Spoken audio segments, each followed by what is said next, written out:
Hey, it's your boy Dre off the top here. I don't know what else I have to threaten you guys with to get you guys to rate us on Apple Podcasts if you use it, or Spotify if you use it, or whatever you use.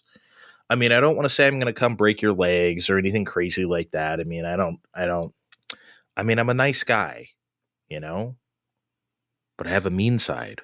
I don't have a mean side. I lied. Look, just rate and review us. I'm embarrassing myself right now on the microphone. Okay? I embarrass myself every week on this microphone. Just throw me a bone here, huh? Throw us a review. Let's start the show. Step into video game land.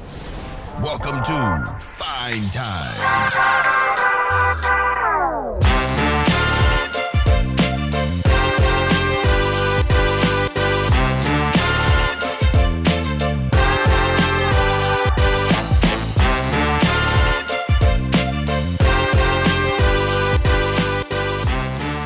Hello, party people. It's your boy Dre. It's my boy Steve.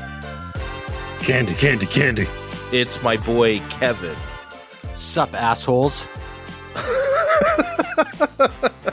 Steve, you remember that we were waiting for the Grasshopper manufacturer presentation thing, and it just was so fucking late, so we had to cut bait and run? And then I watched it later, and then the CEO, the English guy, not this guy who speaks English, not Suda51, was doing that fake presentation. He's like, and he started with, "What's up, assholes?" Yeah, it's your boy. It's like, did he just ad-lib this? Like, what do you? Oh, he probably did, and then they probably made him say some things, which is probably why it kept getting delayed. Yeah, that was the other reason we didn't cover it, because they just didn't air it on time. No, we didn't have time for that shit. Well, you know, I wanted to play a spoopy game. I was playing a spoopy game in Layers of Fear. I didn't really know how to talk about it yet because, I don't know, maybe if I beat the game I can come up with something, but the thing I'm playing is not spoopy. So I want Steve to start with the spoop. Yeah, okay. So if you've been paying attention to me for a while, we all know that I've been wanting to play Resident Evil 8 for a while. But oh man, you know, Resident Evil 4, that got a remake this year too. Man, what does Steve do in these bounty of a time where we've got Resident Evil, you know, coming out of our ass to play? I split the difference and I played 6 because I had that handy. Yuck. Oh no. You played this on Switch, didn't you?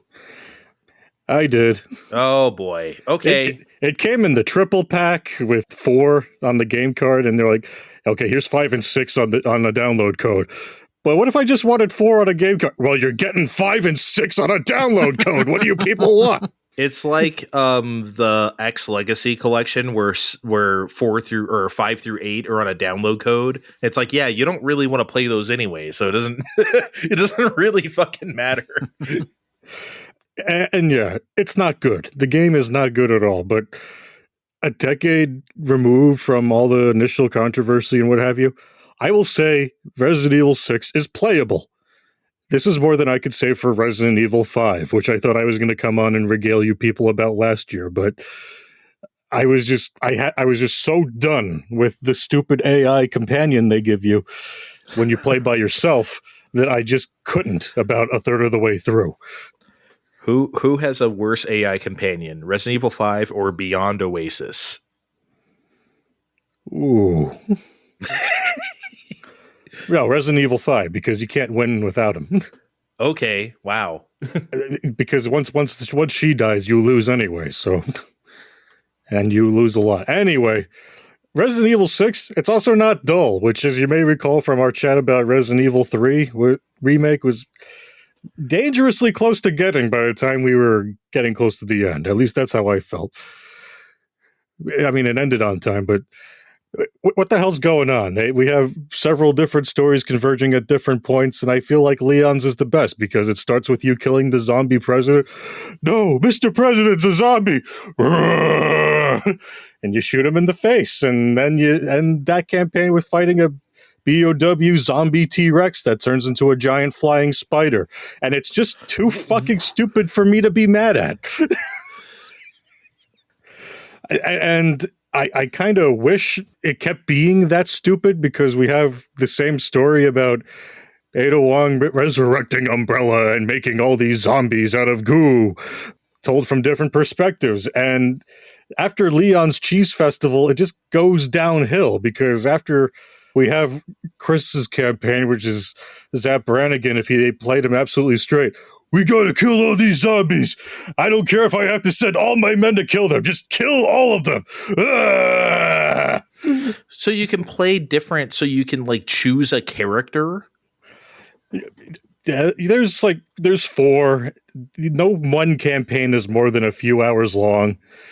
There's another campaign where you play as Albert Wesker's son, Jake. He's a mercenary that we got left behind at the orphanage, and his thing is pretty much Resident Evil 3, because he's getting chased around by not Nemesis the entire time, and it's boring as fuck, because one, he's too easy to hide from, and second of all, he's deprived of his most defining characteristic. You know the one. Star. None of that. Not even Jay. Like, okay, you want his blood? Give me something to hang on to here. So wait a second. This Jake guy, this feels like this was probably DLC originally, right? It has to have been. Well, apparently Ada was supposed to be DLC, because she's... Spoiler for a game that's a decade old, there's an evil Ada that was actually doing everything in the background, and you're supposed to stop her. Ah! What kind of soap opera shit is that? Ada Wong, also played by Ada Wong? And it's even dumber than that, because her campaign is like a shitty buffet of all of the other 3 stories. So, I mean, it's... weird how they did this, but then they had some kind of revelation on what to actually do with this while they were figuring out what to do with 7. But they didn't have more than one revelation. No, that would be stupid, right, Andre? I'm still stuck on Jake Wesker. I'm sorry. My mind has not moved past that. Like, why shouldn't he have just been the ultimate recipient of nepotism? Like, I am like...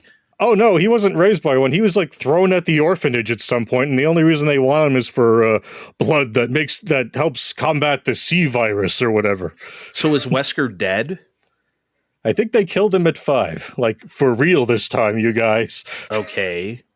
Was he still... The last time I saw Wesker in any game that I played, it was at the end of Code Veronica, where he had some, like, glowy eyes or something, and then Alexia bitch slapped him down the staircase, and then he ran out the door, and he was, like, never heard from again. I understand in Code Veronica X, they added some extra scenes involving him, but I've only played the Dreamcast original.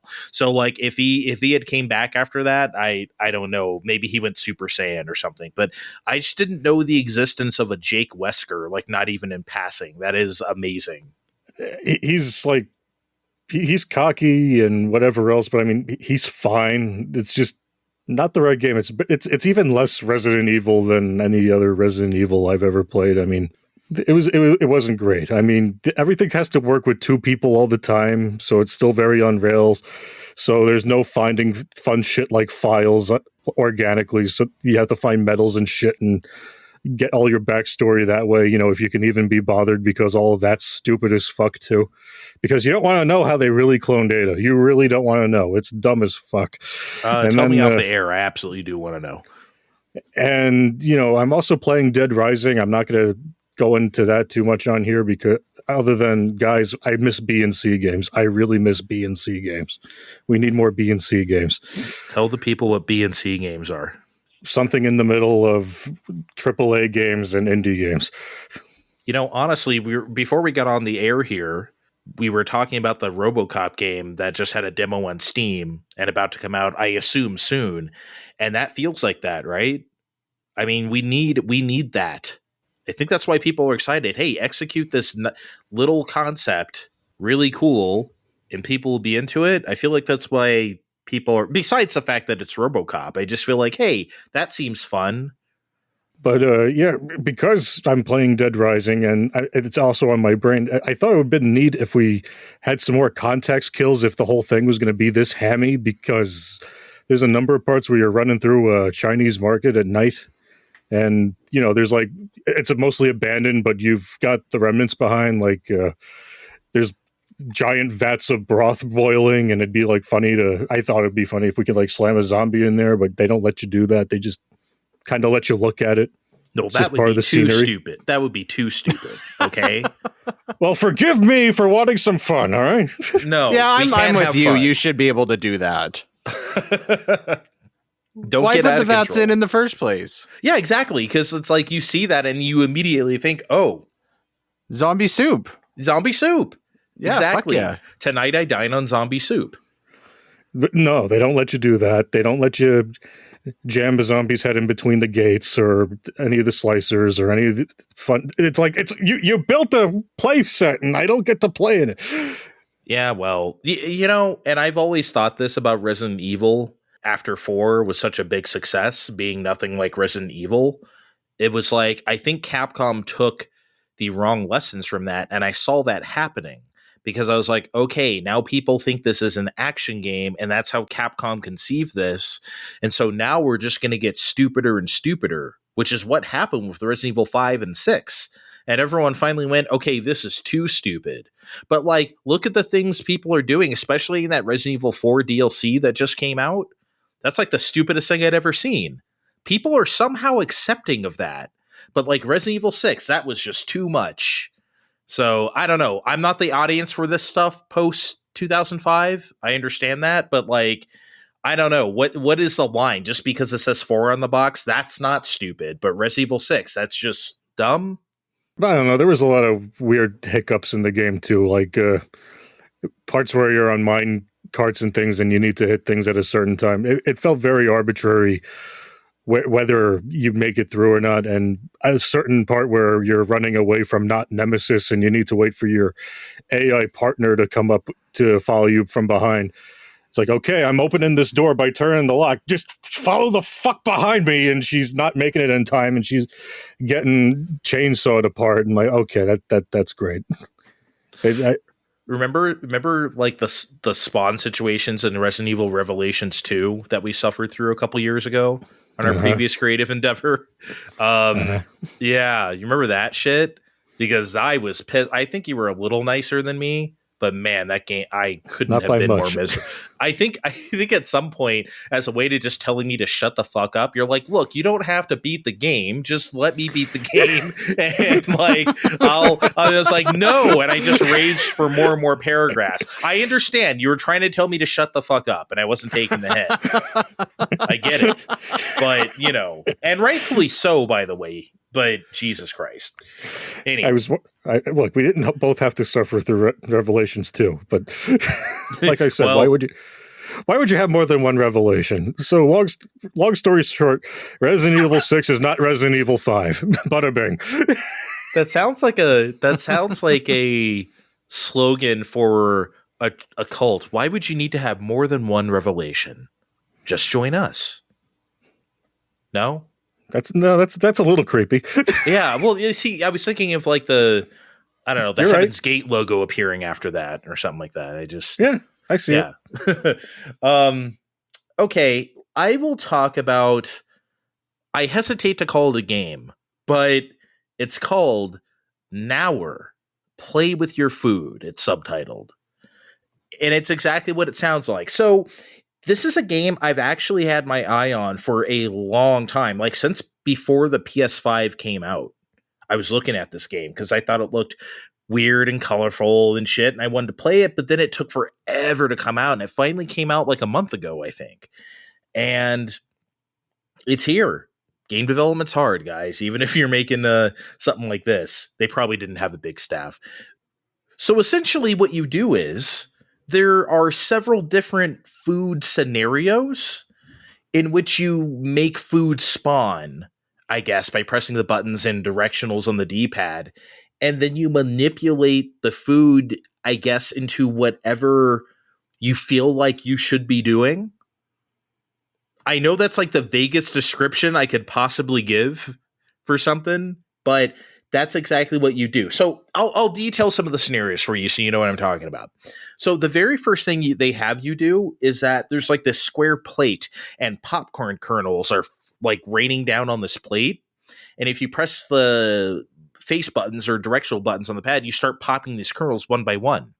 So you go really fast and mash the controller and pop a whole bunch of them. Then if you move the analog stick, it sort of sharply moves the square plate so that popcorn and kernels go fling it into the air. Woo! And that's fun. What? Go ahead. I know you're... No, I was just going to say, the way you're trying to sell to me, I think I'd rather just go make popcorn. And before you say, Steve, that's privileged, I'm like, you're telling me I can't go to the store and buy popcorn? Okay, I want to make a new rule on Fine Time. We should never again talk about a video game in the sense of, I can go do that in real life. That is the least thing I want to hear ever in the history of Earth. I feel like in that drawer sorting game, it was a pretty viable argument. No, it fucking is not. It's not viable then, and it's not viable now. I don't want to hear it. 2-1. I don't give a shit. I'm putting my foot down. I have the power of editing. I don't even know why I'm telling this to you guys. So Please tell me we do something more interesting than making Orville popping corn. Shut the fuck up. So there's like a vending machine where you can like jam on all the buttons on the vending machine of like, and all the soda and onigiri and like packets of chips and shit just come like spewing out of it like crazy to the point where like the machine is like convulsing on the floor. It's like kind of creepy, actually. It almost feels like it's alive. It's weird. You should have led with that.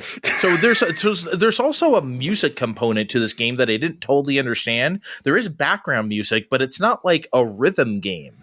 But I notice if you pop the kernels of corn in time with like whatever it thinks, this meter fills up, and then you can do like a magic spell. I'm not joking.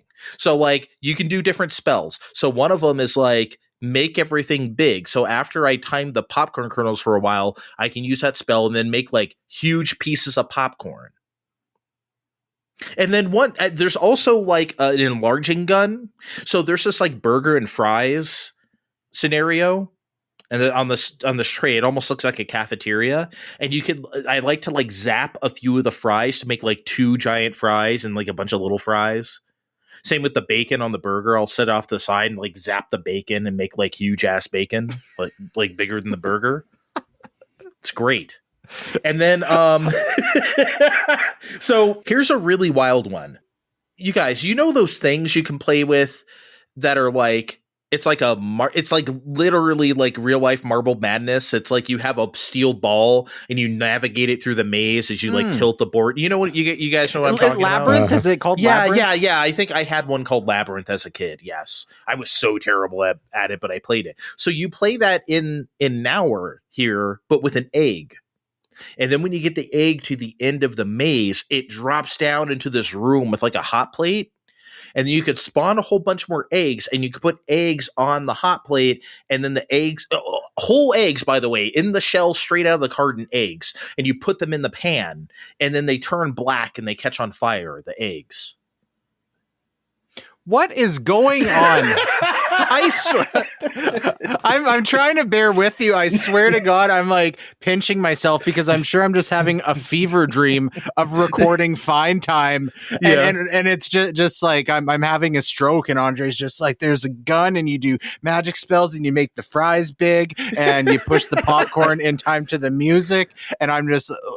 I figured this out, Kevin. You ready? The Nour people wanted to make a tech demo for PlayStation 5. They said no. So they said, fine, we'll make our own tech demo, and we'll have blackjack and hookers, and forget about the tech demo and the blackjack. That's plausible, but I'm still pretty stuck on the fever dream stroke scenario.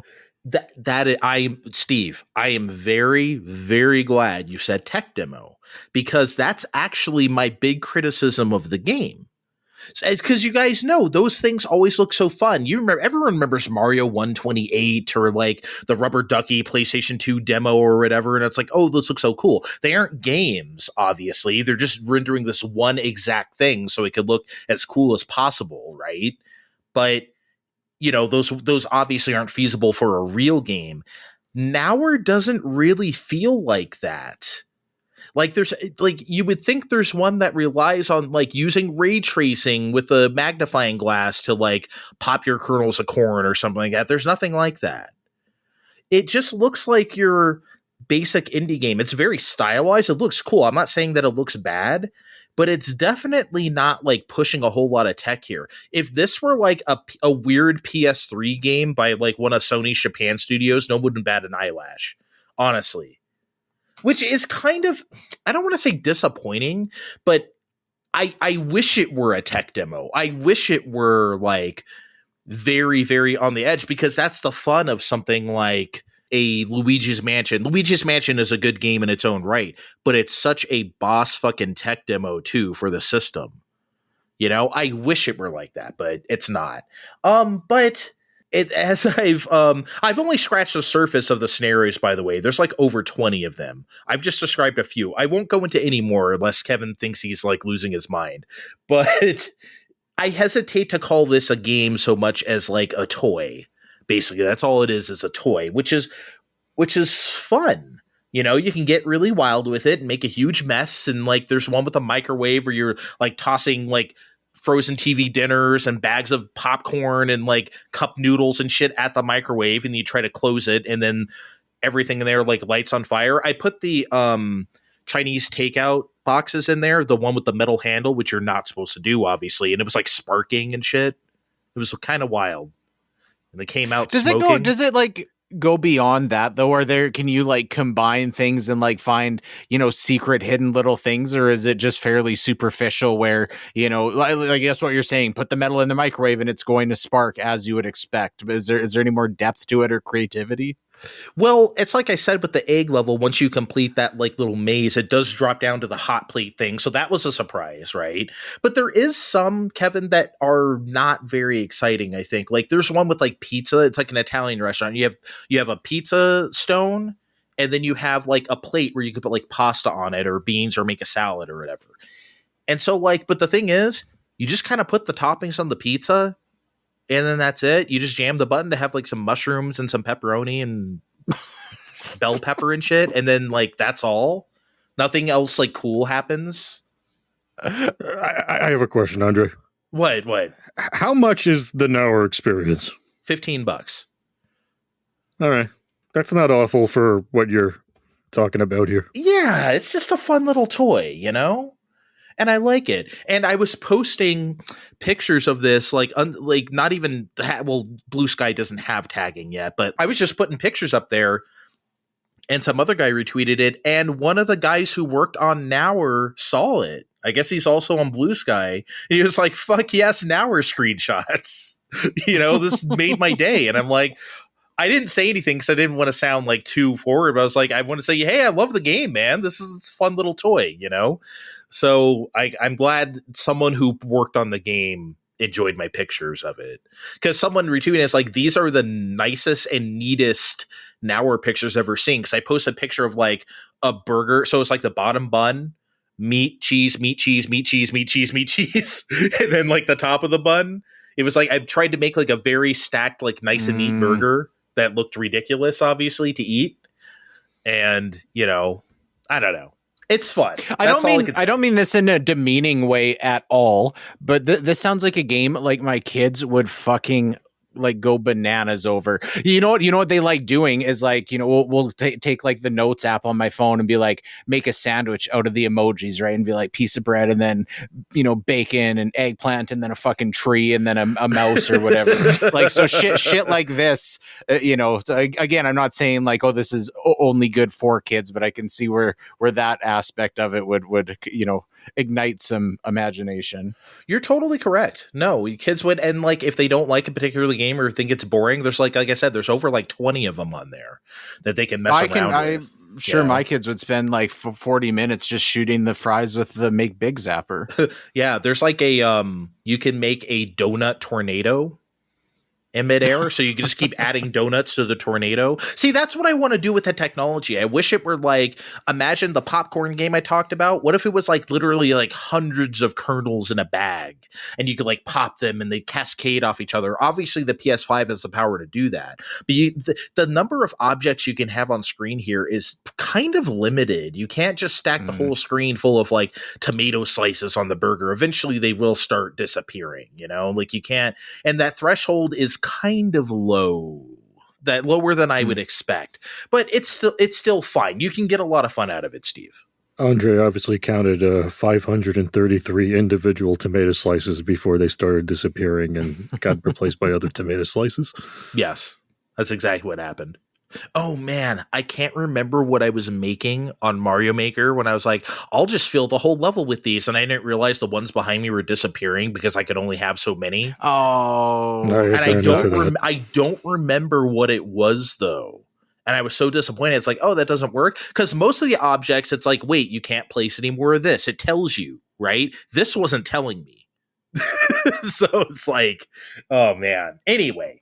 I'm done talking about Nour. Play with your food. If this sounds fun to you guys and not like a fever dream, and even if it does, it's $15 on PSN. It's fun.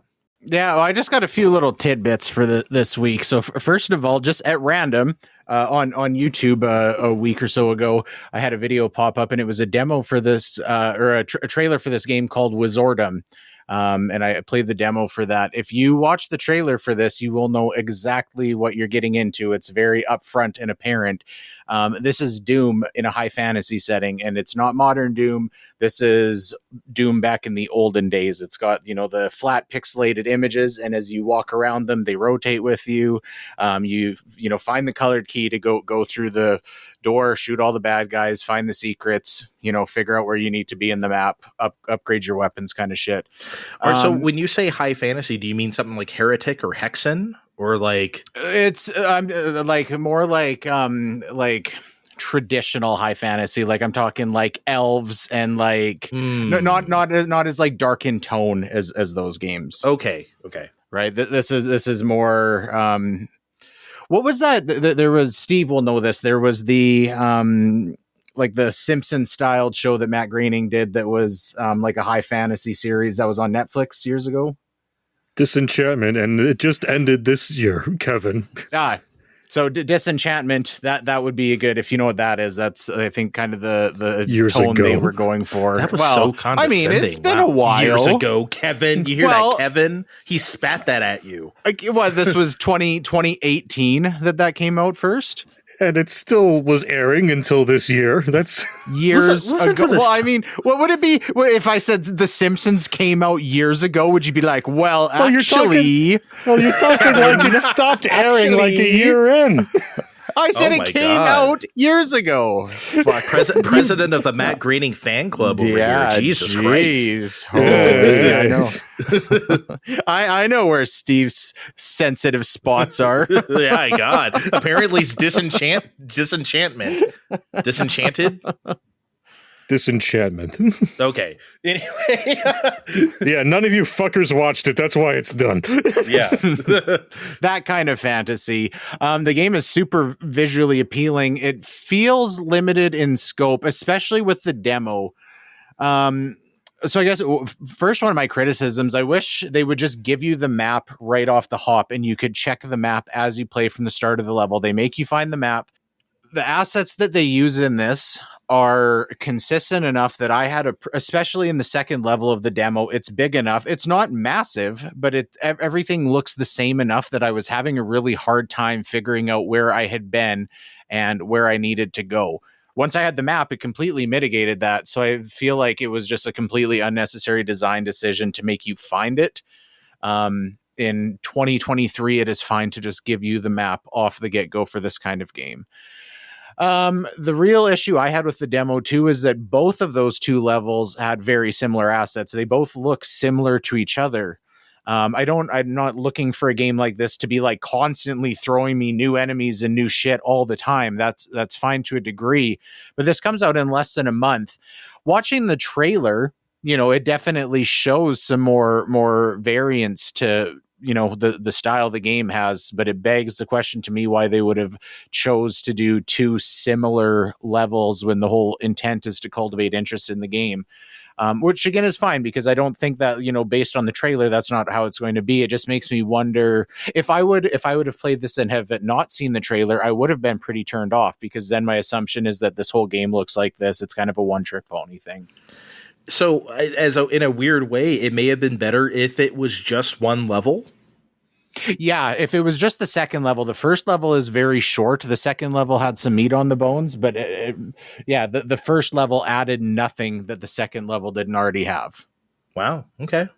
Kind of interesting. I mean, as a short introductory level, that's fine, but just design being like so consistent between both levels, it's an issue with the demo, not with the game. And then I got a little question for you guys. I'm surprised this never comes up. I don't think we've ever talked about Sonic Advance on the show, which, especially with our as podcasts want to do. Well, we've got our professional Sonic liker here. And I feel especially for these games, they're unique enough in the series that Andre would have had some hot takes. So did either of you guys, do you have any warm spots in your soul for Sonic Advance? I played the first one and I thought it was fine. I also played the first one and I did not think it was fine. I thought it was fine at first, and then it falls off a cliff pretty fast. Like, because the first few levels are fine, and then it's not fine. Like, turns on a dime almost. That's how I feel about it. I played Sonic Advance 2. I was pretty nonplussed about it. I don't think I even bothered with 3. Interesting. I would have expected that you would have said, yeah, I played these. They're fantastic. I love them. I was going to tell you why I don't think it's great. And I certainly did not play all the way through this. And I'll tell you why. There's been a few times over the last number of years that I'll pick up one of these 3 games on an emulator and just, dick around with it for a while. And then I get to the point where I've played it for, 25 minutes, half an hour or whatever, get to a part that's tough, run out of lives, and then you're back to the start. Same as Sonic back in the olden days. This came out in 2002. Am I out of line feeling like the decision to not give you the option to have continues in 2002 is like it's stupid. I think it's a major flaw now to some degree, because I'm playing this on an emulator. So is this a symptom of me being like not giving this enough like time and energy just because of the medium I'm playing it, or is that because it feels kind of bullshitty to me? I remember being able to save because there were 4 characters and they wanted you to beat the game and find the emeralds with all of them. I don't know. Maybe your shit's broken, Kevin. Are you sure that isn't Sonic Advance 2? You're not sure, are you? It's also possible I did not like dick around enough and even find that you could save. I got to a point where I died, and then I'm like, I'm not playing through 4 fucking levels worth of shit again to get back to where I was. I just don't, because then I'm gonna get to like the 6th level and die and have to do it all again anyways. I will go back. You know what? I really enjoy these when I do play them. So I will go back. I will find out the answer if in Sonic Advance 1, if there is a save function, if I can reload the save. Because I mean, playing on an emulator, I could save scum my way through here, but that just doesn't feel good. I don't like. I'm going to get no enjoyment doing it that way. So I don't agree in general, with the idea that limited continues equals bad, especially in a game like this. That's always a decision of difficulty plus like how long it takes to beat the game. Those things matter in a decision like that. In Sonic, I typically don't think it's a big deal. In Sonic Advance, I do think it's a big deal because the game is fucking unfair. Like, you can fall down pits in Sonic, but it's not supposed to be like Mario where that can like constantly happen to you. It happens a lot in Sonic Advance, especially later on. That's the big flaw with the level design. Like, early on, they don't do that shit to you. Yeah, and that's the point I got up to, where there was a bunch of like blind jumps where I didn't know I was jumping into a pit. It just fucking happened, and it felt kind of bullshitty. Yeah, you should. That does not, because like Sonic, as much as this can happen on a console made for TV is already kind of screen crunched, right? Because like you're moving really fast, the sprites are really big. They don't throw a whole lot of pits at you unless they're really obvious because they don't want that to happen to you, you know? But in Sonic Advance throws all out the window. So no, in general purpose, I don't think the continuous thing is a big deal. However, in a game that as unfair as Sonic Advance, it kind of is. To its credit, if I would have played this in 2002 when I was like 13, I certainly would have had the patience to go back and do that over and over. So to some degree, I think this is a symptom because I'm playing it on an emulator. I'm not, maybe giving it what it deserves, but I maintain that I think in 2002 for this game and probably for most games, I would say it made me go back to the start of the level 3-1 or whatever fucking I died on, but don't make me go back to the very start of the game. I don't think it really matters either way because I think the level design is such bullshit that like the fact that we're even talking about this so much is a failing of the game itself. That's why I don't think the game is very good because it's just nonsense. You shouldn't be dying over and over that much anyway in a game like this, but to pits anyway. It just kind of sucks, I think. There was one boss, it might have been at the end of the third level, where I'm sure you're like underwater and you've got to like bounce off two enemies to like bounce up to him. And I definitely burned through quite a few lives on that one. Yeah, it's not great. By the way, insane that we're talking about a new Sonic game as of this recording came out like 2 days ago. And we're sitting here talking about Sonic fucking Advance. I meant to chastise you about this up front. You keep saying this is not intentional, but this is like the 4th or 5th time this has happened. Okay, unlike with Kirby where he could have played the game, there is no way even Kevin was going to finish a new Sonic game in a day. I swear to God, when I booted up Sonic Advance, there was nothing in my peripheral memory saying, hey, new Sonic game comes out in 4 days or whatever. Remember, Kevin, the next show we're scheduled to talk about. Remember, Kevin, the next show we're scheduled to talk about the new Super Mario Brothers Wonder game, not the game called New Super Mario Brothers. I will No, I will veto. If we get on here tomorrow and he wants to talk about New Super Mario Brothers 2 or something, I'm not having it. Yeah, we are next show is definitely the Super Mario Brothers Wonder game. It just the review embargo broke today as of this recording. It has a 95 on Metacritic. Jesus fucking Christ. Now, I mean, I don't put a lot of stock in Metacritic. It's just that it's really, really hard to get a 90. It's hard to get over 90. Mm-hmm. It is, no matter how critically acclaimed your game is. 95. Man. I was thinking 85, maybe. Yeah, I was thinking, well, like clearly... Well, not clearly. I guess we'll find out soon enough, huh? We'll look forward to that, guys. Next show, next big deal, rather. I don't know how long we're going to talk about Mario Wonder, but we're going to give it its full due. But who knows? We may spend the whole show. Who fucking knows? Anyway, we'll be right back. We do have some big questions. See you in a sec. Fine time.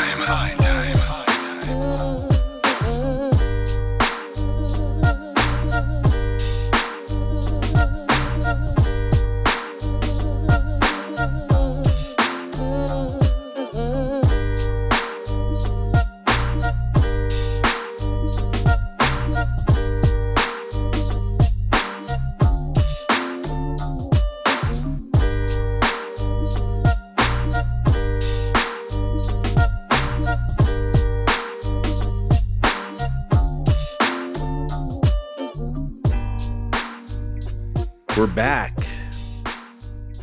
It's not a dinosaur story. Thank fucking God. It's three guys with beards and glasses talking video games. I mean, it's the first of its kind. Never seen a show like it in my life. Yeah, you know, we're breaking the mold here. We're pioneers. Tell them about our abs. We don't have any abs. The gamers can't have abs. Oh, Jesus Christ! That's against I almost said that's against bro code. That doesn't make any sense at all. Did you guys see that that I sent the guys, I've been getting weird advertisements on YouTube lately where it's like, here's your sugar intake. And it's like 25 years old, 35, 45. The 55 plus one was just like two guys hugging. I mean, I didn't look that close at it. yeah. So I was like, well, when I turn 55, I mean, shit. You gotta get your sugar somewhere once you're 55. Oh yeah. Well, you know what I find really weird about those sometimes is I'll see ones that are like 19 to 25 and the guy is like super shredded, and then 25 to 34 and the guy's super shredded, and then 35 to 44 the guy's like super fat and dumpy. Why are they like? Who are they targeting with that? Me, because like, hey, Kevin, we know you're almost 35, you fat shit.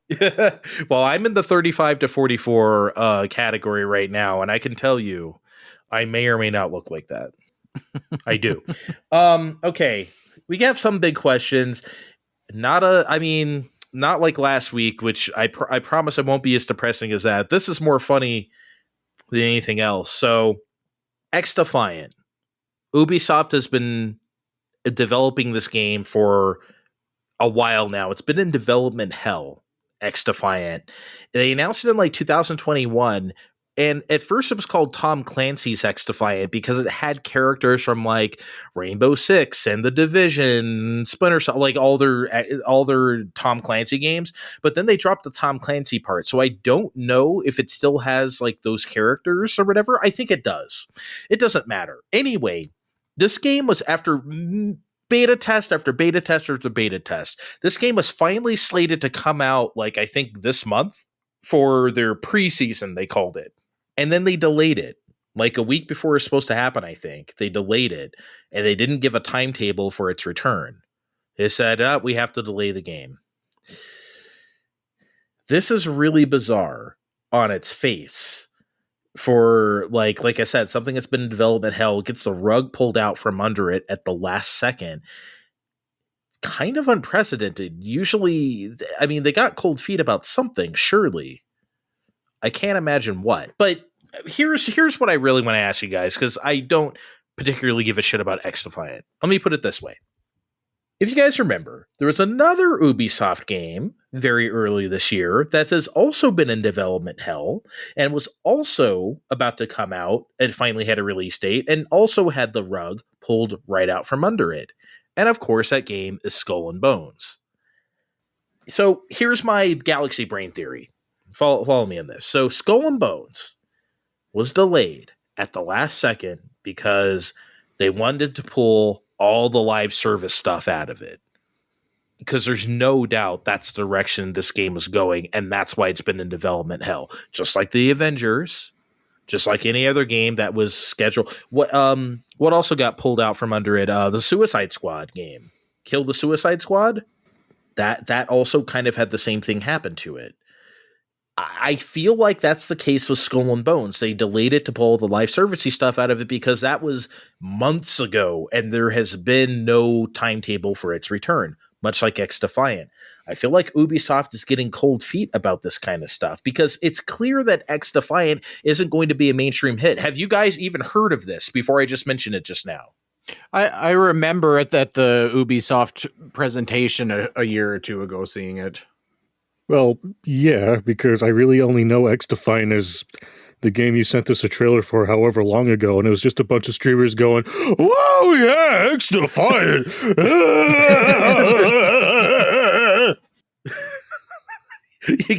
You cannot do that to your microphone. Yes, you can. That's basically it. It was just streamer bait, basically, because everyone's just going, yeah, woohoo, because, they get into the beta, and it's like, now act excited. So Ubisoft can send you more games. You might get a free avatar, Pandora or something like that. Look alive, right? It would explain a lot, basically, is all I'm saying. If it was like, we can't do the live service stuff anymore, everyone hates us. What does everyone think? Kevin, what do you think of my big brain theory? I mean, this is very much not my space, but it checks out to me. So you guys let me know if I'm on the wrong track. I remember talking a while ago about battle royale games, and I think the same logic from the outside looking in applies to me, not knowing anything here. I think there's a few games that have made an insane amount of revenue doing the live service thing, and that's been tons of developers wanted to go after that, and then all of a sudden realized that 90% of the games in that space, it costs a lot of money to get there, and then it costs a lot of money to maintain. And I don't think a lot of those games are blowing up. So I feel like that's something in the next few years we're going to see significantly dying off. Am I off base? No, I don't think you are. I think it's kind of like saying shooting for a live service game is like saying, I'm going to be a pop star. Well, you might, but not a whole lot of people get to do that, right? So chances are you're going to try and fail. And unlike being a pop star, there's no second place, or there's no like place for you if you are not successful. It's either all or nothing. You can't just, live out your life being a local, jazz lounge singer or something and making money at it and having a good career or anything. There's no such thing as that for a live service game. You better be a hit. It'd be pretty funny to see XDefiant crooning Freebird in the local pub, though. They would be doing like the new metal, like Skull and Bones was at the conference. Yeah, they would be. No, I feel like XDefiant is definitely doing like Stained or like Saliva or something like that. Papa Roach. That's how I feel what XDefiant is doing. Papa Roach. Yeah, dude. Yeah, okay. They're not cool enough to do Freebird at the bar. No, they're doing like Godsmack, right? I mean, they couldn't even find a bass player. It's just real rickety. Yeah, it's full karaoke up in there. Puddle of Mud karaoke. While Steve stares at us blankly. Steve, what do you think of my galaxy brain theory? No, I think you pretty much nailed it. I mean, other than the streamers jerking off onto their keyboards, I mean, and it's just for the best, really, that it's not live servicey, because we did see a lot of things just be games at Ubisoft's last conference. That's a good thing, because I don't think we need more Ass Creed Unities. Never again. And I mean, that's going to take some time to see if that really pans out. And as Kevin already pointed out, we've watched the death of a lot of live services on this show. The number crunchers over there, like, guys, we got to like not be doing this right now. But it's almost done. Nah, just get it the fuck out. Like, don't do it. Yeah, it's just weird to pull the rug out from under XDefiant at, finally it's going to come out. And man, I don't know when we're ever going to see Skull and Bones, but when we do, I don't know, man. I can't help but ask, because you nailed it with XDefiant so well. What is Skull and Bones singing at the bar?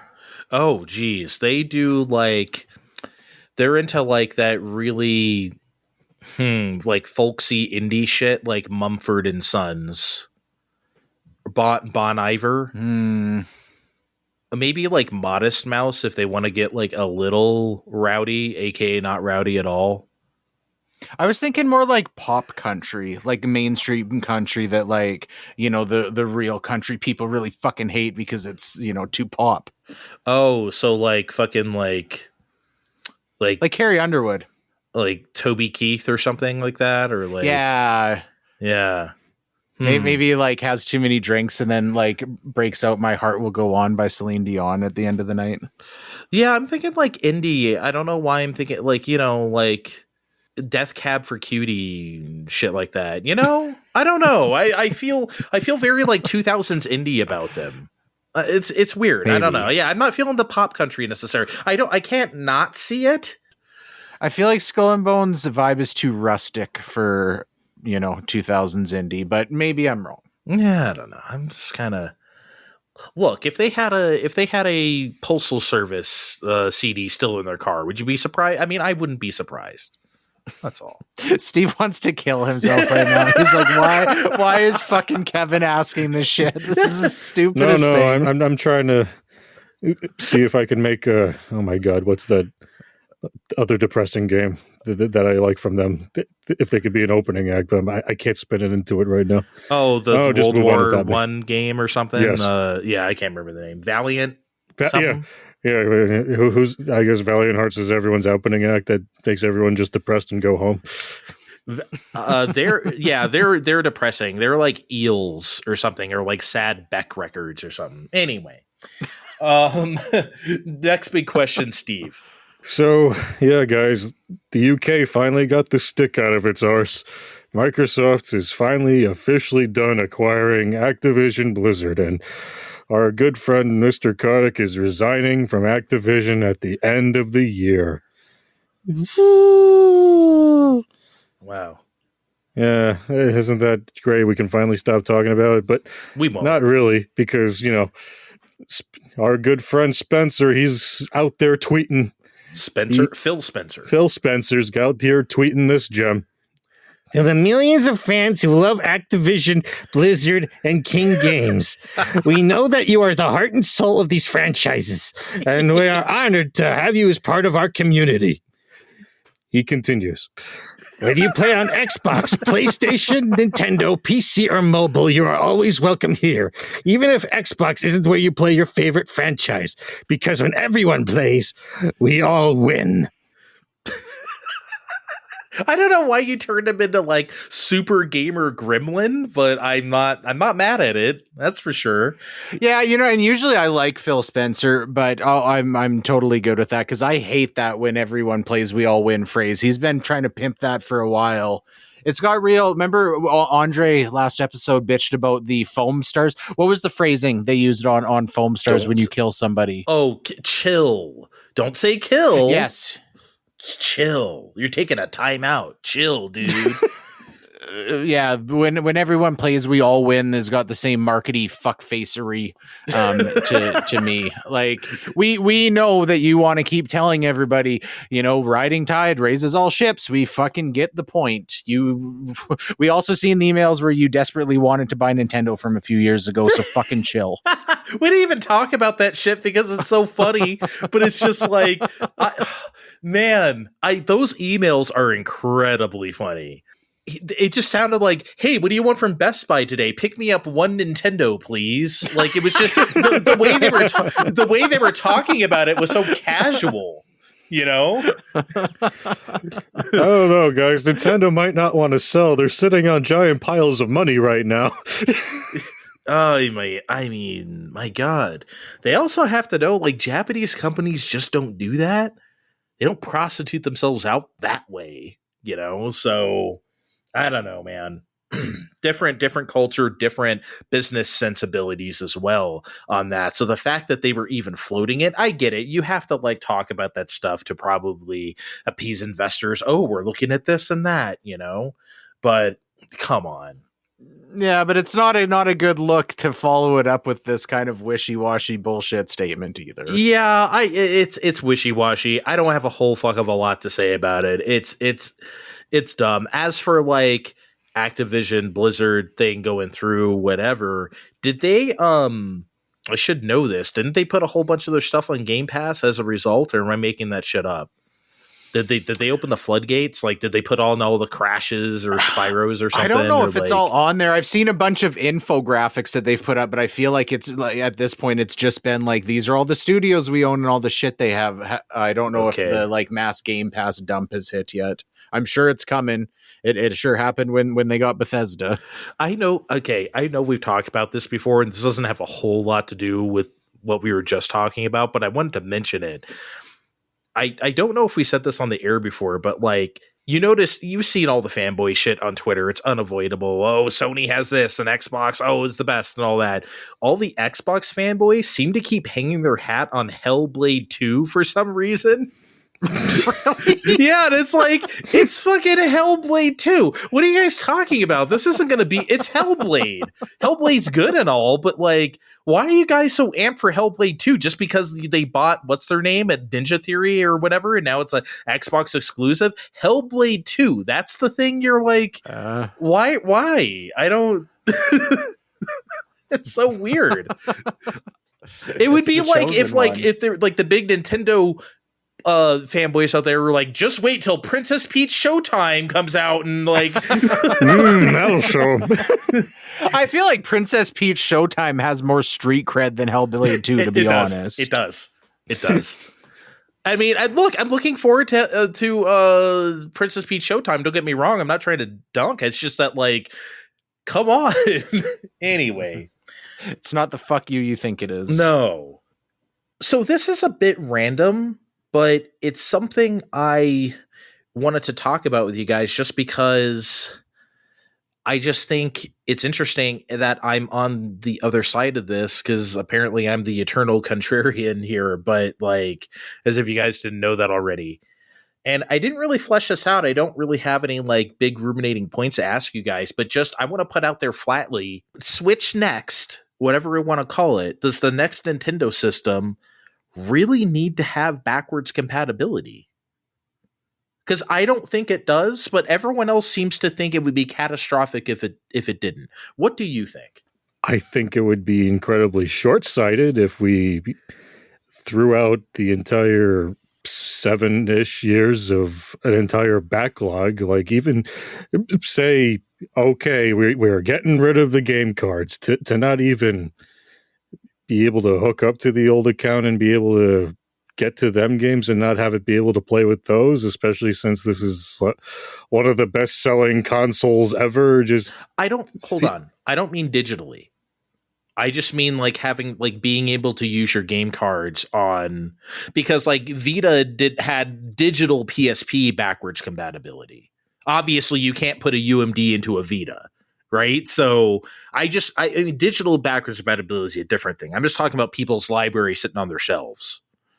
Again, even with that in mind, a lot of people bought it during the time of COVID and Animal Crossing, and they might want to, that might not, gel with them so quickly. So wait, I bought a new Switch and I can't use my old Switch things on it so quickly.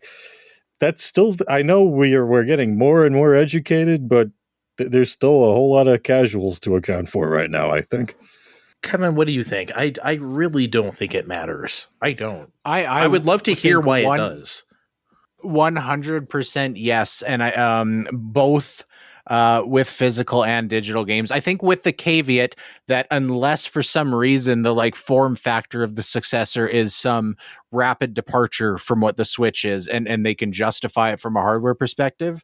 But I feel like it's hard to quantify, but because the industry overall has had such a push on purchasing digital games for the last generation, very much. Like, this has been a thing for quite a while.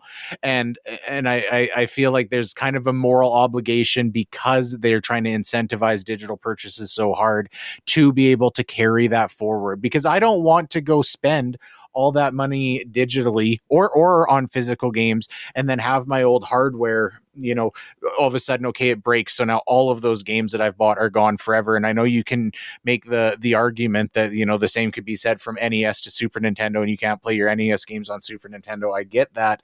But I feel like there's got to be some give and take if they want to push there's a lot of pretty large advantages to them being able to distribute games digitally. And I also think because Xbox and PlayStation has really set the precedent as well, it would be a bad look for them if they didn't.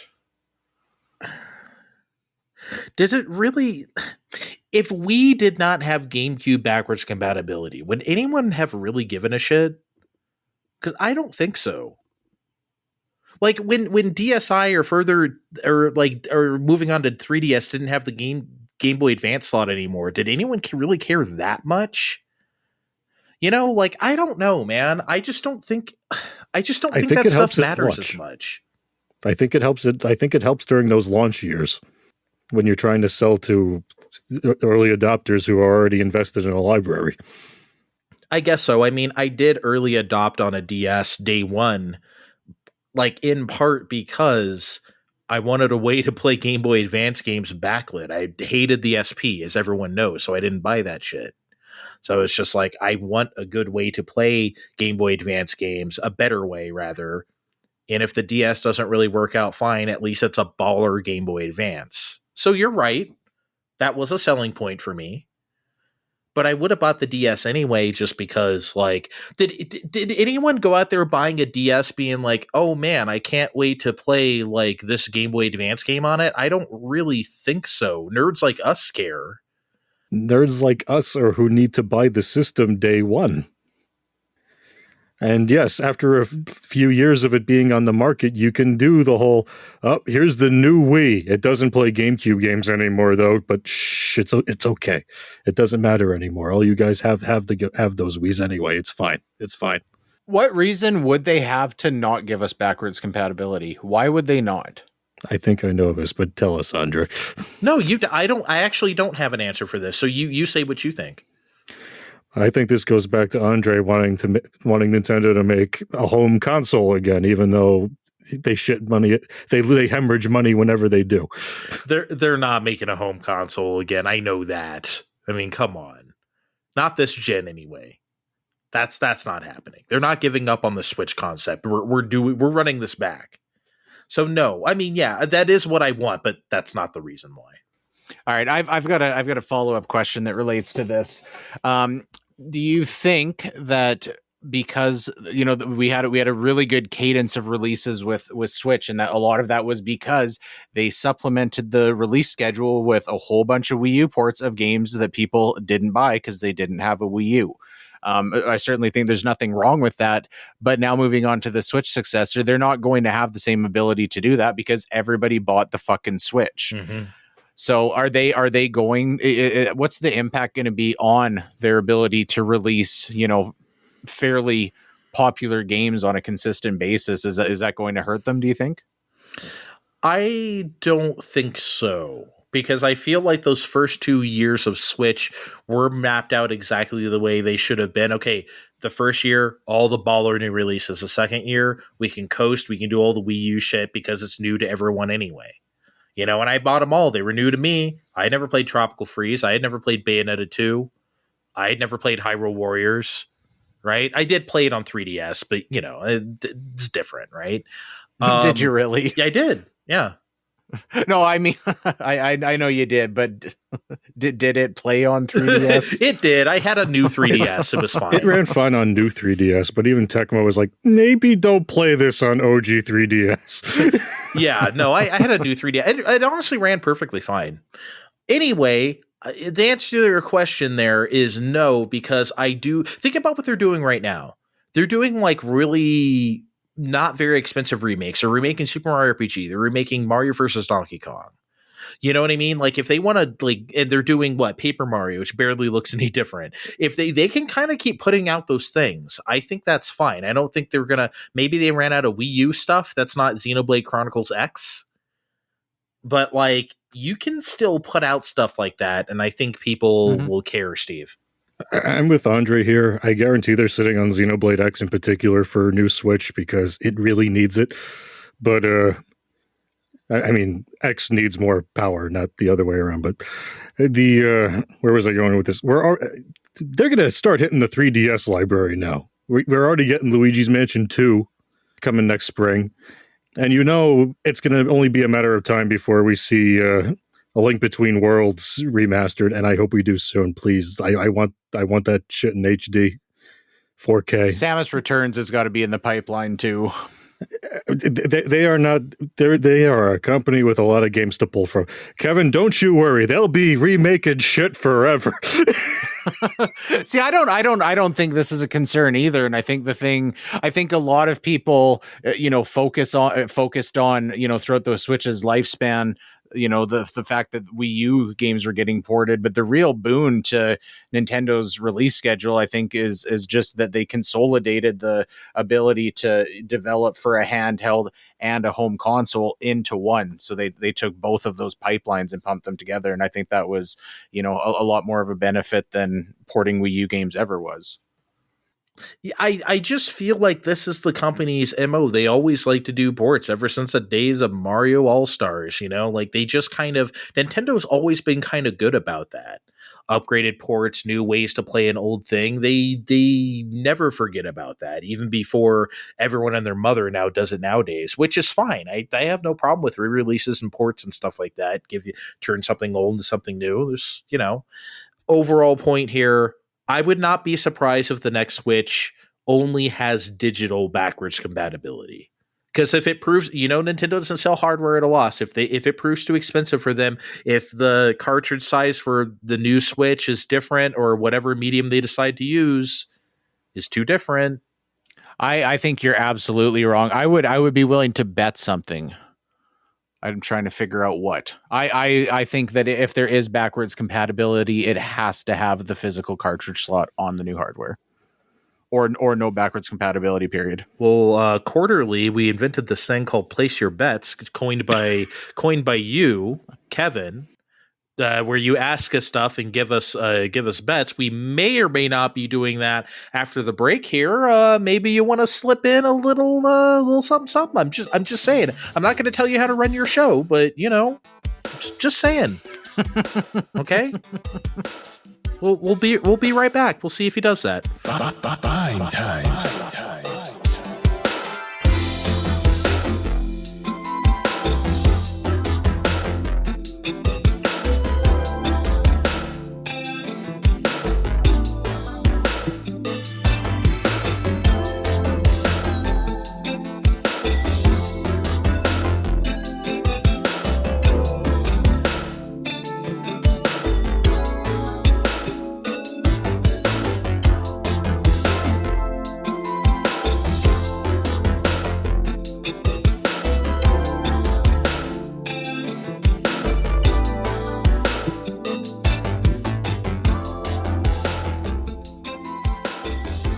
All right. I spent the break. I may or may not have convinced Kevin to throw in that bet there about backwards compatibility on Switch next. Spoiler alert, I didn't convince him at all. But we are going to play Place Your Bets. It has been a while. We meant to play a little bit ago. We're off just a little bit, but I think this will prove good. I am ready to play some bets. I wish we had some we need Place Your Bets music. I feel like I say that every quarter, but we always get Steve to drop the "What are you buying?" Yeah, That's but we need a jingle too. Steve, can you sing us "What are you buying" in a song? No. He doesn't need to sing. It needs to be like, no, I want him to sing it. This is my game. No, God damn it. We need to play the pre-recorded music. Yeah. I need to be able to press the button. Okay, I'm only consenting if Steve sings the "What are you buying" over the pre-recorded music, or I'm not in. I don't want him to sing, and he doesn't want to sing. He does. So look at him. No. He was glowing when I asked. That's not a singing face. That's not a singing face. Prove me right. He wants Prove to me sing. Right, Steve. Prove me right. The only thing holding me back was that I didn't have words. There. Now you all know. Fucker. Oh my God. I knew it. God. Well, I'm playing a jingle right now against your will. No! Make it stop! It was like, no, you don't have to do that. It was like 4 seconds. It's not. It's already over. Oh, that wasn't so bad then. Yeah. All right. You guys shut up. We got some betting to do. All right. Shut up, everybody. Shut up. Yep. So first of all, we had some bets that resolved at the end of September. Steve had Dragon Quest 12 as announced by the end of September to release before the end of the year, which he did not bite on. Now, admittedly, in my head when I came up with that, I felt like that was a justifiable thing just because it seems like that was first announced like 40 years ago. You guys told me it was dumb. That's why Steve didn't put any money on it. That's a draw. Andre got the Microsoft acquisition of Activision Blizzard is actually successfully blocked, and he did put $50 on it for 10-1 odds, which he loses his $50. And I had it. Oh, sorry, go ahead. No, I was just going to say that, like, no, yeah, I didn't ever think it was going to get blocked. I just thought, hey, $50 on 10-1, I'll try it. Yeah, you know, 10-1 is hard to pass up. Yeah. Now, I had, in a bid to increase PSVR 2 interest, Sony manages to lock down rights to a Half-Life Alyx PSVR version. As we all know, that hasn't happened, but I'm keeping that as a mental note. And even if after the end of September, if that happens at some point, I'm going to make an unreasonable demand to get my $75 back. But I did lose $375 on my, I did lose my $75 on my 5-1 odds. Yeah. Kevin, if it makes you feel better, I still think that's very possible. Me too. I think that I totally think that's going to happen. Well, although at this point, there's also a good chance that Sony is just going to leave the PSVR 2 dead in the ditch. Nah, they're going to push it. They pushed it all last gen. Didn't matter if it was popular or not. They're going to do it again. I think so. I don't know. We'll see. So for current outstanding bets that resolve at the end of the year, Steve had Lies of P scores over 92% on Metacritic. He put $0 on. I recently checked. Lies of P was under, I think it was in the mid 80s, I believe. Andre had Bat and Kaitos 1 and 2 remaster scores under 60% on Metacritic. I checked on that a few days ago, and I think it was in the low 70s, if I recall. So he's probably not going to nail that one. And this is what I told you guys I was going to fucking bitch, and now's the time. I had Sea of Stars scores over 90% on Metacritic. I put $200 down on 4-1 odds. I checked the other day, it's sitting at 88%. Again, is there any chance that there's some last minute 10 out of 10 reviews that are yet? Okay, well, this resolves at the end of the year, so hold your fucking judgment. You know what? The Switch, I think the Switch version had 92%. So again, irrationally, my heart tells me to argue that I should still get some money out of that, but it's we should do some, we should do a makeshift website so you write a quickie review real quick and get in before the end of the year and get aggregated. Hey, fuck, now is the time to kick off findtime.com. Yeah, come on. We do have Find Time with a dot. Yeah, and we issue separate reviews for PlayStation version, Xbox version, Steam version, and Nintendo Switch version, which probably, hopefully, all would count towards raising the Metacritic. Well, I'm not playing all those versions, so good luck to you. Is that the obligation that you actually have to play them to review them? Because I feel like that's quite often not what happens. Oh my god! I'm going to review my 25 minutes with Sonic Advance too. Then, if we're oh yeah, throw off the Metacritic from that retroactively. Oh man! All right, time for some new bets. Steve, going into this, you have $50. Andre, going into this, you have $1,200, and going into this, I have $775.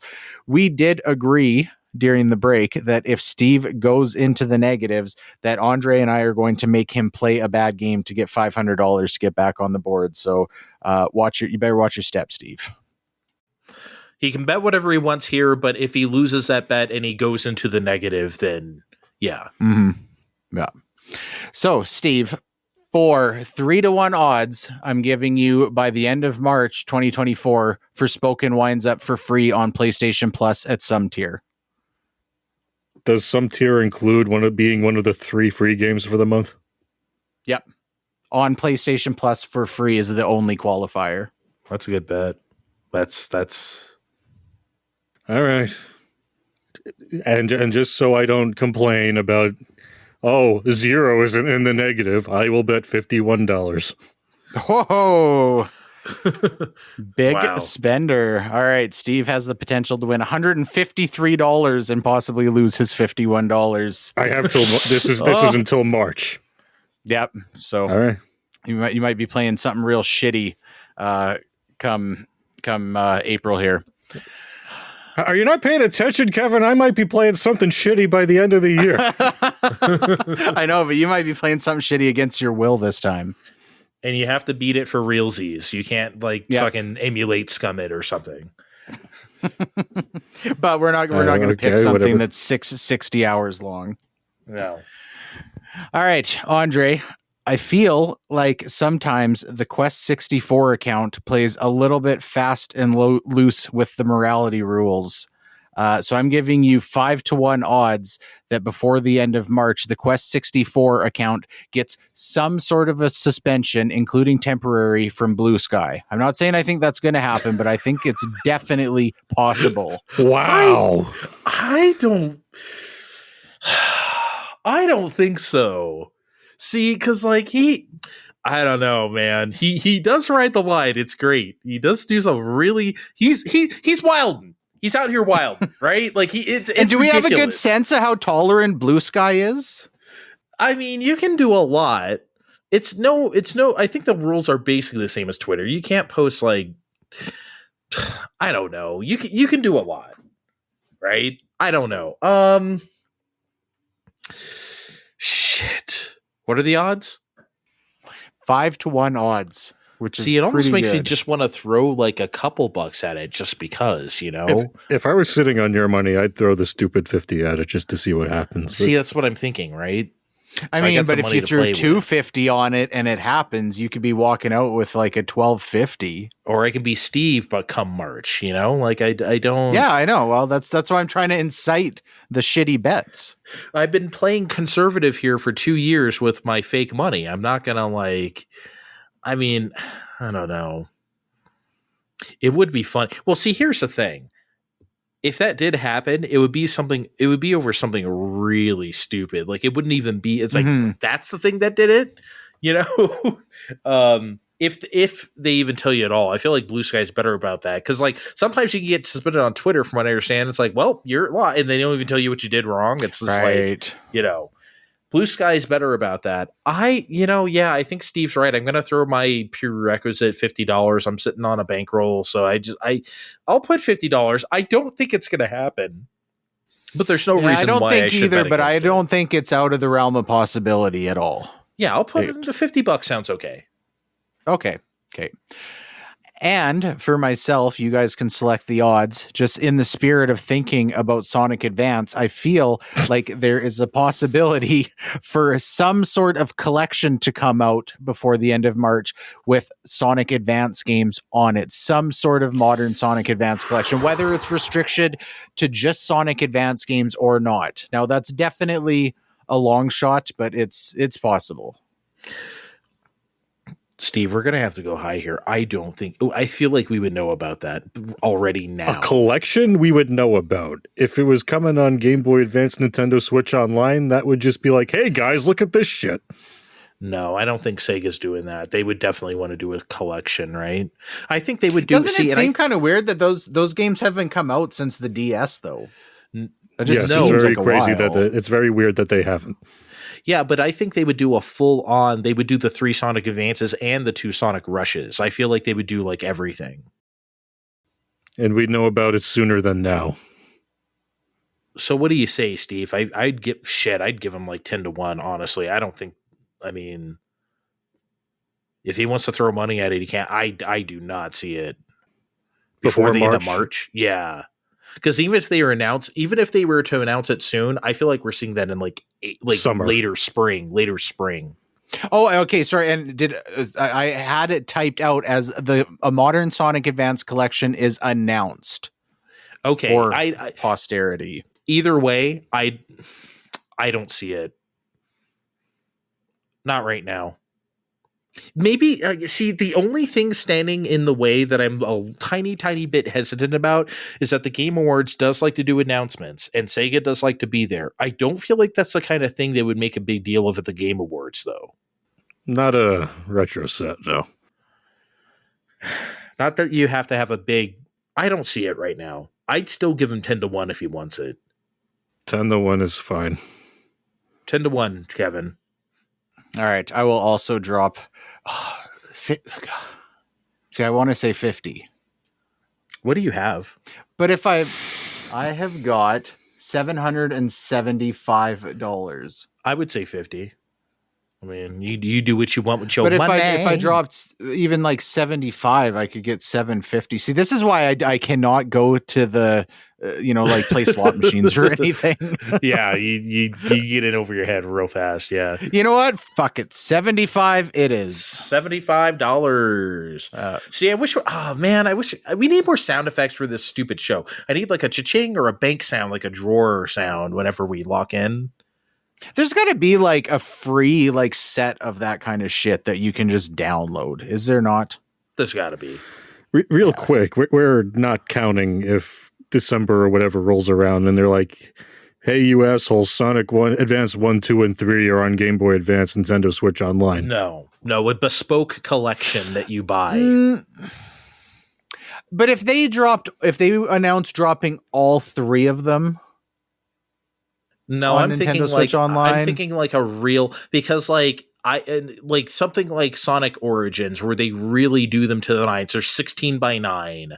They cleaned up the graphics because like you're telling me if I made this bet and they announced all 3 of those fucking games on Nintendo Switch Online, you would tell me no?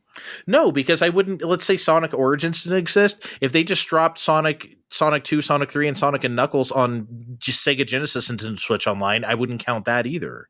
You guys are cheap bastards. No, bespoke collection that you have to buy. If that for happens, money. we're gonna fight about it. God damn it. Okay, I don't think either of these things are happening. So I don't. I think we're clear here, but okay. I don't see it.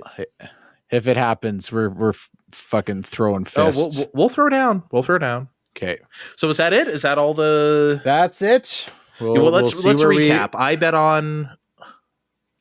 Okay, well, you should ask for the recap before I close my spreadsheet. Fucking what? Maybe you should not be so hasty. All right, Let's recap, you guys. Steve has dropped $51 on Forspoken winds up free on PlayStation Plus at any tier before the end of March. Andre has dropped $50 on the Quest 64 account, gets some sort of a suspension, including temporary, from Blue Sky before the end of March. And I've put $75 on a modern Sonic Advance collection is announced before the end of March. Okay. Let's lock it in. I wish I should just steal the Law and Order. There we go. That's pretty good. That's pretty good. It's pretty. See, that's good. why I wanted him to sing. Listen to those vocal talents. Our music is better than him singing. Okay, I'm sorry. Have you ever heard him sing? Maybe he has the voice of an angel. He will never let me hear him sing. Oh, not anymore. He serenades me once. Not a week. anymore. Wow, I'm sorry. I didn't know you were so sensitive about this. Jeez, I didn't know you wanted to sing for us. Every time I want to do a shirtless podcast, you're like, I'm not doing that. You're a slut. And then you won't even sing for me. I thought that would come before that. You said come before. I mean, all right. You know what? Stop pouting. Okay. You got a game to present to us right now. Oh, I do, because we're back with Real or Fake, baby, but it's not the Pokermans. Nah, it's Halloween, the spooky time season. And I want to talk about candy. A lot of candy. And it's going to be a little different than last time. Because for one, Kevin has to play too. That asshole. So he doesn't get to sit there and go, Andre's not going to get this one, because he's fully on the line for this one. And also one other thing, there is no weeb candy on this list. Because I know Andre's all about them subscription boxes and getting them fancy Japanese candies. And I'm like, we will have none of those on the list. So because Kevin's playing, we have I'd like to believe I've made something of a fairly level playing field with these confections here. Also, I feel like Kevin laughing at me during Pokemon Real or Fake is part of the essence of it. That's like a key component. So it'll be funny for him to join in on the Real or Fake. So yeah, like last year's Pokemon game, I do have a little bit of background on each candy, so we don't have to necessarily jump in with our thoughts right away.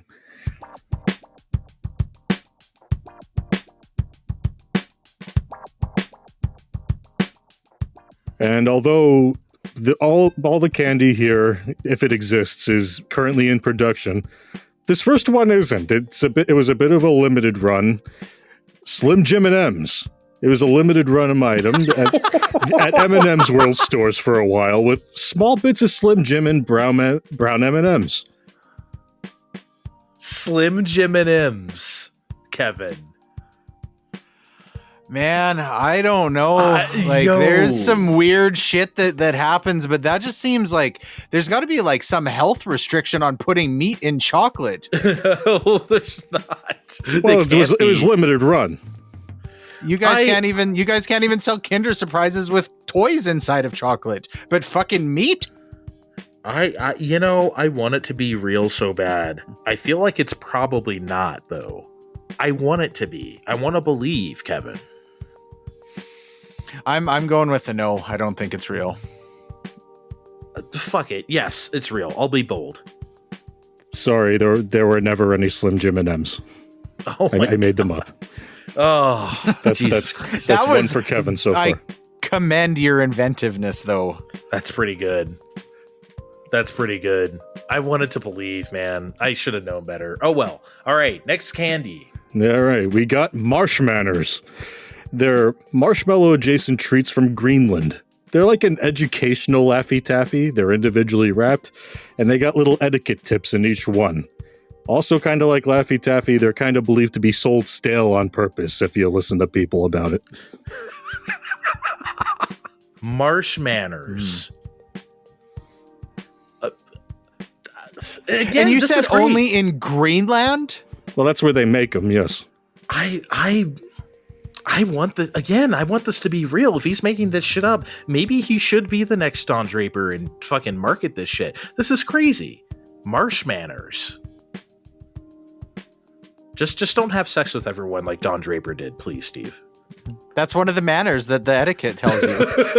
You open up a Marshmanner, it says... It literally says, don't have sex with everyone like one. Don Draper, when he was young, before he moved to New York City, he opened up a Marshmanners and it said, lie to everyone about everything. And then his life began. So what do we think? Real or fake? I'm going to go real. I want to believe, Kevin. I'm going to go fake again, just because, as far as I know, Greenland is not a candy manufacturing hub. And that's what I'm basing my no on. Marshmanners are fake. I'm sorry, Andre. Oh, man. God damn it. You made me believe. I keep believing in you. All right. But we'll keep this game moving. Because, look, we all know Werther's Originals, right? That hard old caramels that old people like. Mm-hmm. What if I told... Huh? I like them too. Yeah. But what if I also told you they got one like way in the back in some areas called Werther's Eclairs that were uncharacteristically soft and had so-so chocolate in the middle? Okay, I'm gonna be honest with the audience right now. I'm gonna say every one of these is real, basically, because I want them to be real. Kevin, that sounds great. As an already Werther's liker, it sounds pretty goddamn good. Yeah, man. I mean, I'm not just being wishful here. This really does sound like something they would put out, some sort of like specialty ass Werther's. Mm-hmm. You know, I mean, he could be stonewalling us here 3 times in a row, but I mean, I've done that to you guys. I've done 3 fake JAVs in a row for sure. Yeah, that fucks with a guy. Yeah, I do that. I'm gonna say real. Fuck it. It's real. Well, I really wanted you to go first. I am also going real because we actually buy Werther's Eclairs semi-regularly. I bought my wife a bag on her birthday last month. They are real. Ooh, okay. This is a brave play from Kevin. Do we really want to believe that he's buying candy? This is a brave move. Andre, do you want to change your pick? The man would not lie. Kevin would not lie to us about candy. They've got to be real. Okay, he didn't lie to you. They're real. Okay. Yeah, I'd never heard of these. All right. I know Kevin hasn't seen this one for sure because in Peru, you might find this. It's a bit closer to a Twinkie. It's called the Tron Doña Pepa Cristo Morado. It's a layered shortcake covered and sugary rainbow candy in packages adorned with crosses and other religious paraphernalia. Because what would Jesus do? He'd make it real easy for you to get some candy cake to share with loved ones if you didn't make your own. Steve, I'm going to need you to repeat that name again for me, please. Please. Toron Doña Pepa Cristo Morado. Wow. That is, you know what? That was like Alex Trebek level pronunciations. You know how he always nailed the accent, you know? He was always so good at that. It didn't matter if it was Spanish or Japanese or anything. Like, he got it. Steve, if you're applying for voice roles, use me as a reference and I'll give you a glowing review. I'll say I've worked with that guy for years. And he fucking nails it. I think that's real. Yeah, real. Like I said, the premise I feel sounds real. I feel like I'm going real on all these just because I love the description so much. I want it to be real, so it's going to be real. Yeah, these are real. And they're really weird looking, like almost inedible looking when I was doing my research. Well, you said powdered sugar, right? Like they were like it was like a sponge cake covered in like rainbow candy, like almost nonpareils, like bigger. Well, I'm glad it's real because that warms my heart. Okay, and I'm 4 for 4 right now. Yeah, he's on it. I'm just being wishful out here. I want everything to be real. Go ahead, Steve. Next candy. Yeah, our next one is Penguins Classified. They're a bit of an open U.S. secret. Damaged Antarctic rations, they get damaged in transport sometimes, and we got to take them back. They get poured into little penguin molds along with substandard milk chocolate to make. They make about 1,000 packages of 20, and they sell them in the Smithsonian after Thanksgiving during the holiday season each year. Which ration you get's a mystery, so you might get something like dried bacon or booze, and great for you, but you also might get something benign like crackers or something really rank like tinned fish. And you have some wackos that look for the tinned fish chocolates on purpose, so and they insist they could just tell by looking. A bunch of weirdos, these people. How do they source the rations? Well, yeah, it's the Smithsonian. They're like they're like America's museum. I'm buying it. It's real. I'm sorry. I love it too much. I think because I feel like the legal liability of selling people expired fish rations covered in chocolate is too far for the Smithsonian, and on that basis, I am going fake. Okay, well, if it was a fucking ripped open tin of sardines that was laying on the side of a highway in Alaska, still health concerns. Fake. Wow, fake news from Kevin. Sadly, I did make up Penguins Classified. Oh, man. Okay, I had to write this one phonetically for myself. Gelfesta Minza. Oh my god. It's not just candy. It's a toy. By pouring sugar and a special minty compound made for this machine they sell you in Germany, kids can literally make a mint. Well, actually a bunch of them at a time.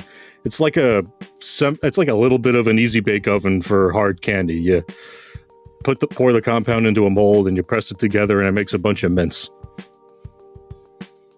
Gilfesta? Gilfesta Minza. Anything, all the contraptions here are saying it's how it's made. It's really wooing me over. I'm going to say real. I don't even know why I'm debating it. It's real. It's got to be real. It almost sounds too benign, making me think he made it up. But I think it's real. That sounds pretty legit. I made up Gilfesta Minza.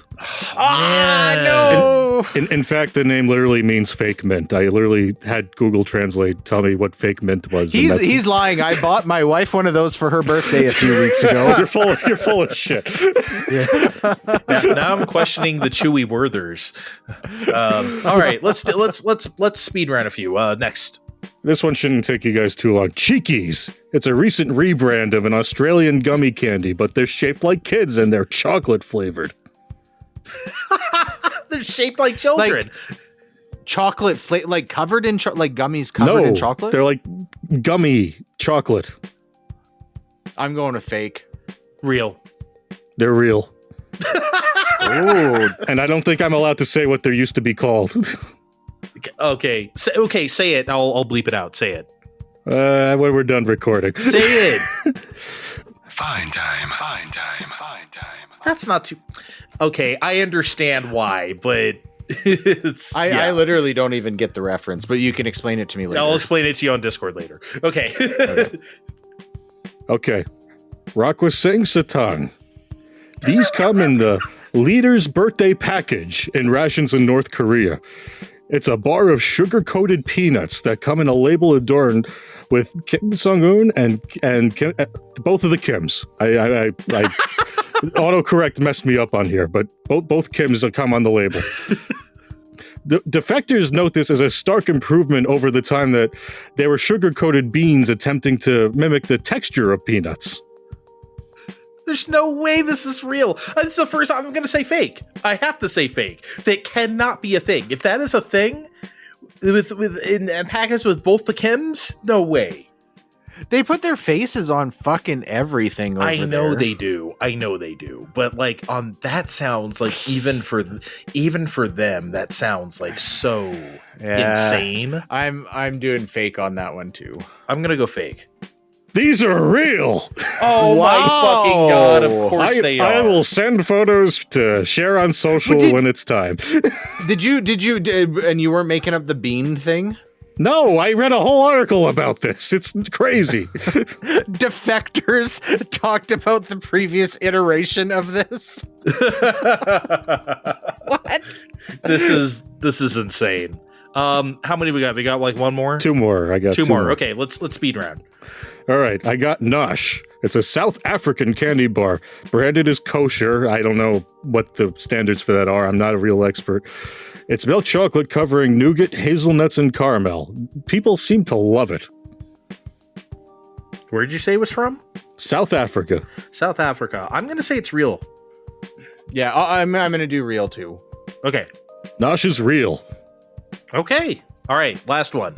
All right. Boyzidard. I fucked up. We all saw me eat shit on Kevin's Canadian Name the Provinces game. So while I've been doing some research on candy from other places, I thought I'd read about some Canadian candy, and I read about this one made by a Polish immigrant in Winnipeg in a tourist trap in the 1950s by processing maple syrup and crushed nuts together into a crude bar and selling it to tourists. The exact recipe is a secret, but he named it after himself. Boyzidar, literally meaning God's gift. That's assuming if it's real, of course. It's real. There's no way. And if he made that up, you need to do the next JV, real or fake, because I tell you what, you got a gift. Yeah, here. I think It's that's real too. That sounds pretty legit. While I'm working on a whole other project to improve my Canadianness, I made up Boyzidard, the candy bar. Oh my God. Man. You need to. I'm serious. JV, real or fake? It's got to be you next time. Or you I've got to. been embarrassed Or maybe in we front can of just my own feed. citizens. We should just feed Kevin them. Maybe we can put our heads together and make him just be the pervert. Give me that recipe again, and I'll fucking make these and sell these because it sounds like it would be. This is how I make my millions. Sell this on what is it called? Perfect Pitch or whatever. What's it called? The show where you like pitch the product. Oh, like Dragon's Den? No, not Dragon's Den. I think it's on NBC or something. The one with Mark Cuban. Oh, it's Shark Tank down here. Oh, Shark Tank, yeah. And it's Dragon's Den up where he is. Oh, Yes, it's different. yeah. Okay. Right. Okay. Yeah. Because he's got to be special and Canadian and shit. Well, we don't have maple nougat bars. Did they ever have like Canadian Idol? Or did you guys just watch like American Idol? I think they did have Canadian. I don't know I feel like that was a thing like right when American Idol was like really popping off in the 2000s, but I don't know for sure. Because I know like a lot of countries, obviously in the UK, there's Pop Idol, and like all around the world they have like different Idol. But like, yeah, that would be funny if they had Canadian Idol. Oh, geez, at least 6 seasons apparently of Canadian Idol. Wow, so it was on a while. Okay, Yeah. interesting. Obviously, I wasn't paying that close of attention. Anyway, let's get the hell out of here. Join us on Twitter at Fine Time Podcast. Look in the description of this podcast to find our names on Blue Sky. See you next time. Bye. You've been listening to Fine Time.